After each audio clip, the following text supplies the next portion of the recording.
All right, today we're going to dive into a story that's, well, it's a real paradox. We're talking about someone who was a total giant in his field, created some of the most important works in history, and yet felt completely empty inside.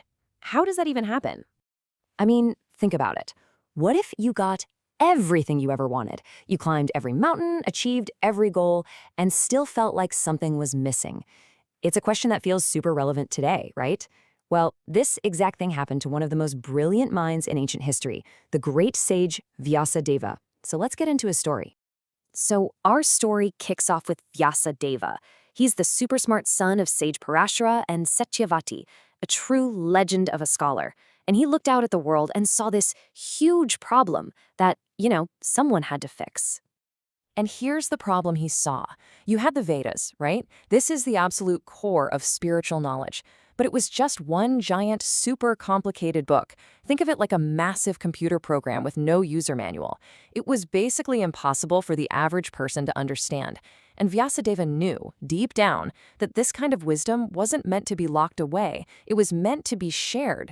So what does he do? Well, he rolls up his sleeves and takes on this colossal project. I mean, the organizational skills here are just off the charts.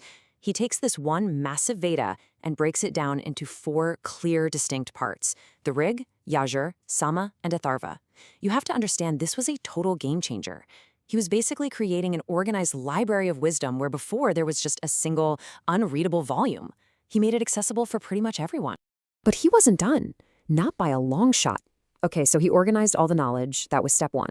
But now he needed to make these big philosophical ideas actually connect with people on an emotional level. Make them understandable for everybody, from kids to grandparents. And how do you do that? Through stories, of course. So he wrote the Mahabharata, which is just one of the greatest epics ever. He knew that we humans are wired for stories. It's how we learn. We see these big ideas like Dharma, which is all about doing the right thing, played out by real, fascinating characters. And it just clicks. Okay, so this is the part of the story where everything should be perfect, right?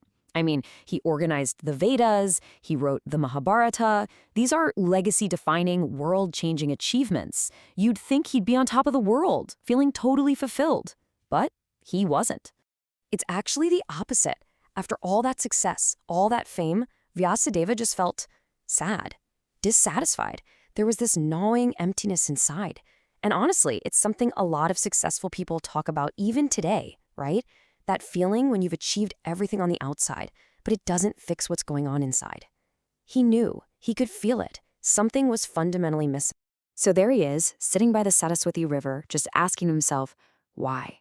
Why do I feel this way? I've done so much, I've given so much. Why am I not satisfied? And that question, man, it just cuts right to the heart of it, doesn't it? It shows us that what you accomplish on the outside doesn't automatically bring you peace on the inside. And right at this lowest point, this moment of total crisis, his spiritual teacher, Narada Muni, shows up. And Narada is about to deliver the aha moment that's going to flip this whole story on its head. So Narada basically lays it all out for him. He says, look, Vyasa, your work is amazing. It's brilliant. But it's all about one thing, Dharma. It's about rules, history, principles, how to act correctly. But what was missing? The other side of the coin. The absolute key ingredient for real, deep satisfaction. And that was the pure, loving devotion to Lord Krishna. It wasn't just about doing the right thing. It was about the love behind it. And boom, that was it. That was the missing piece. This revelation just lights a fire under him. He takes Narada's advice to heart and gets to work on what will become his ultimate creation, the one that would finally heal that emptiness. So he goes into this incredibly deep state of meditation, a place of pure connection. And out of that experience, he writes his masterpiece, the Srimad Bhagavatam. And you got to understand, this wasn't just another book on the shelf. No way. This was the sum total of his life, his journey, his ultimate realization, all poured onto the page. And what made this one so different from everything else he'd written? Well, it wasn't about rules. It wasn't about history or battles. This book was all about love. It was focused completely on pure devotion, and it told these incredible stories about the divine pastimes of Lord Krishna. And here's the bottom line. This was the work that finally filled that hole in his heart. It was the thing that brought him peace.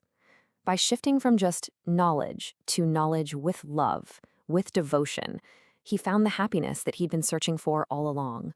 And of course, like any great teacher, once he found this treasure, he didn't just lock it away. He passed it on. He taught the Bhagavatam to his own son, Shukadeva Goswami, who then went on to share that wisdom with the rest of the world. It was a gift that kept on giving. So what's the big takeaway for us from this whole incredible story? I mean, from total emptiness to complete fulfillment? Well, Vyasadeva's journey basically gives us a simple but really powerful equation for happiness, especially in our crazy, modern, goal-obsessed world. And it's this: knowledge by itself, our skills, our achievements, everything we know. It's just not enough. It's incomplete. It's when you add devotion, that feeling of love, that deeper purpose, that why behind what you do, that's when you find real, lasting happiness. That's the secret sauce. So that really just leaves one final question for all of us to think about.